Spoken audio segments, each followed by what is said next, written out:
Germany's car industry, it's in trouble.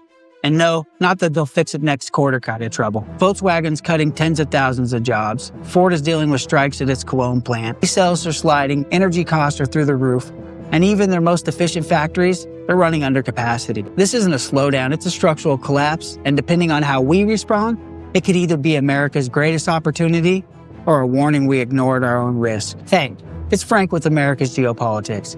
If you're tired of the bullshit and ready for straight talk, subscribe to the channel. Now let's break it down. So what's going on in Germany? For decades, their entire economy has rested on three pillars. Manufacturing for export, think BMWs, Mercedes, cheap energy from Russia, and free access to global markets, no tariffs. Right now, all three of those pillars are cracking. The war in Ukraine has obviously shattered the energy strategy.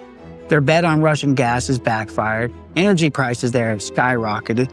Industrial costs have ballooned. And suddenly Germany, the most industrialized country in Europe, it can't even afford to run its own factories. And the EV transition, well, that's been a joke. Volkswagen, once the crown jewel of German engineering, is now cutting tens of thousands of jobs.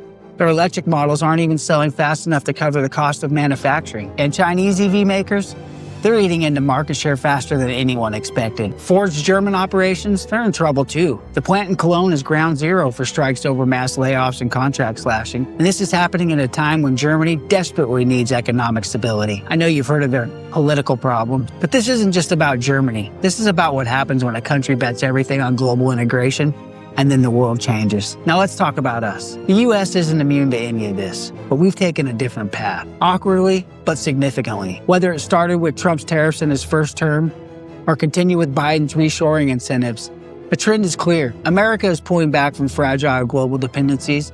We're trying to bring manufacturing home, rebuild supply chains, invest in energy, control our production. We're not there yet, but we're moving in a direction Germany isn't for sure. And that contrast, it matters, because Germany's collapse isn't just about cars. It's about what happens when you build a national economy on the assumption that the world will always be stable. It's about what happens when your most critical industries are chained to external suppliers, foreign energy, and global demand. And it's a test case for us. If we keep following their model, outsourcing everything, importing cheap labor, relying on unstable region for critical inputs, we're headed for the same wall. But if we take this moment seriously, if we invest in our own capacity, protect what we build, and stop pretending globalization is coming back, we can actually get ahead of this. We've got the land, we've got the labor force, the raw materials, and the know-how. We just need the will to do it. And no, this doesn't mean total isolation. It means strategic independence. It means being able to produce what we need when the world goes sideways, which, spoiler alert, it already has and always does.